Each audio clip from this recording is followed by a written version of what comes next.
From IBMtv, International Broadcast Media, this is your report from Washington. 20 days and counting. From the AP, with Election Day just 3 weeks away, Trump and Biden concentrated on battleground states tailoring their travel. Biden went to Florida to court seniors looking to deliver a knockout blow in the state Trump needs to win while trying to woo a group whose support for the president has slipped. Trump visited Pennsylvania, unleashing fierce attacks on Biden's fitness for office. Quote, he's shot, folks. I hate to tell you, he's shot. Can you imagine if you lose to a guy like this? It's unbelievable, end quote. Trump spoke for more than an hour to a crowd of thousands packed in tightly and mostly maskless. Biden spent the day in Florida looking to expand on his inroads with older voters. To Trump, he said, quote, you're expendable, you're forgettable, you're virtually nobody. The only senior Donald Trump seems to care about is himself, Biden added.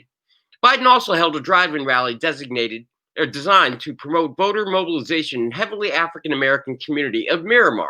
His swing coincided with a $500,000 donation from Mike Bloomberg to increase Democratic turnout. Quote, I'm running as a proud Democrat, but I will govern as an American president, end quote, Biden said to supporters blaring their horns as they listened from cars. Quote, I'll work as hard for those who vote against me as those who vote for me, end quote. Biden's campaign believes it can win the White House without Florida's 29 electoral votes, but it wants to lock up the state to pad a margin of victory over Trump. In following the money, Mike Bloomberg is donating $500,000 to juice Democratic turnout in Miami-Dade County. The largest donation ever made to the Miami-Dade County Democratic Party could all but eliminate a second term for Trump. Facebook money. Zuckerberg and his wife donated $100 million to help local election offices prepare for November, even as some conservatives are stepping up their efforts to stop the funds from being used. The contribution brings the total funding for the election from Zuckerberg to $400 million. The money will pay for protective equipment at polling sites and equipment to process the mail. In other news, Mitch McConnell scheduled a procedural vote on a GOP COVID-19 relief bill next week. It is largely symbolic, though, as recent talks on a larger deal between Steve Mnuchin and House Speaker Nancy Pelosi fell apart this past weekend. Meanwhile, Trump continues to agitate publicly for a stimulus while privately stalling the talks. Polls show that the additional relief is a higher priority for most voters than approving Judge Barrett to the Supreme Court.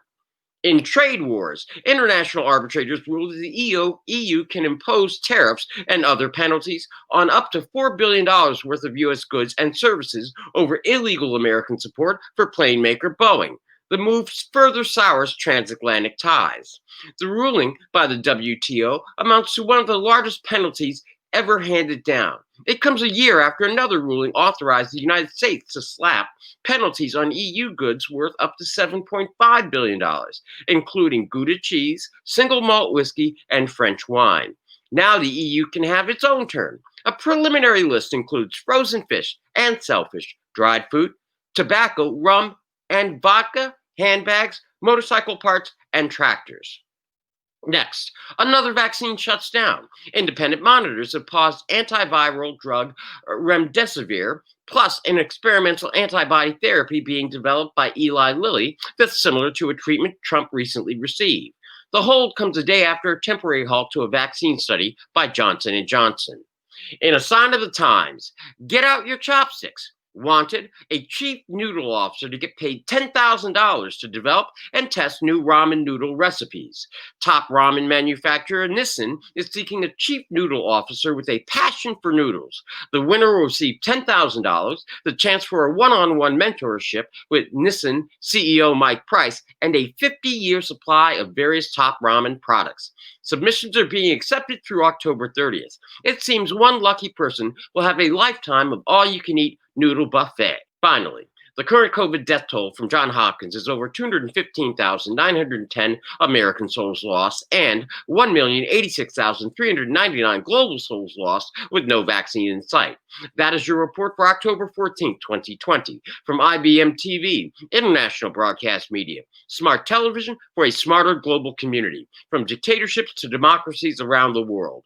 Good morning, good afternoon, and good night. I'm Bill Trezevant.